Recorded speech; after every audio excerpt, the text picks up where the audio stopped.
Elles sont cachées à quelques mètres des endroits les plus touristiques de la capitale, à l'abri des regards. Dominique Lesbros connaît toutes les ruelles insolites de Paris. Leurs secrets, leur histoire, elle les raconte dans ses livres. Ici, nous n'étions pas encore à Paris, nous étions en dehors des limites de la ville, dans un petit hameau. Et il y avait un étang, ou plutôt des marécages et des prés inondables qui, l'hiver venu, se remplissaient de glace. Alors les jeunes gens patinaient dessus. C'était il y a un siècle, au sud de Paris.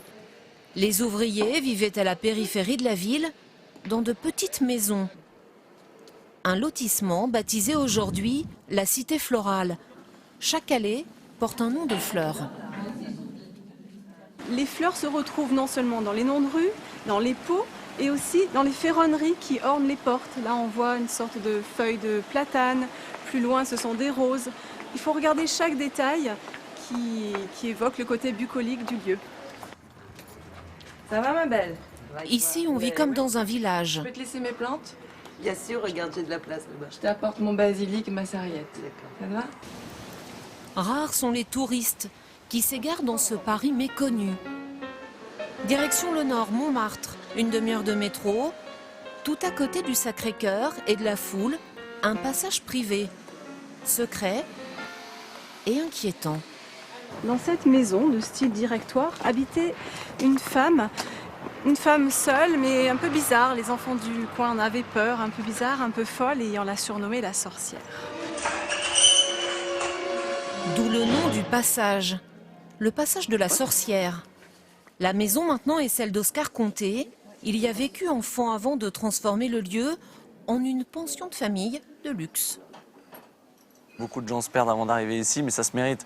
C'est un lieu d'épicuriens, on connaît, c'est une adresse qui se passe de bouche à oreille. Une fois qu'on connaît, on sait s'y rendre. Mais pas la première fois. Et c'est ce qui fait partie du... Les belles choses se méritent. Cette chambre, c'est celle qu'affectionnent Brad Pitt et Angelina Jolie, avec sa vue sur le terrain de pétanque.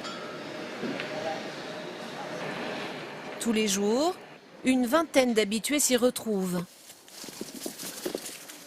Impossible de se croire à Paris, dans ce lieu où les bruits de la campagne résonnent. Chaque arrondissement réserve ses surprises. À côté de la gare de Lyon, la rue la plus colorée, la rue Crémieux, avec sur chaque façade ses trompe-l'œil. Un peu plus loin, la cité fleurie réservée aux artistes. Modigliani, Gauguin y ont habité. L'endroit est classé monument historique.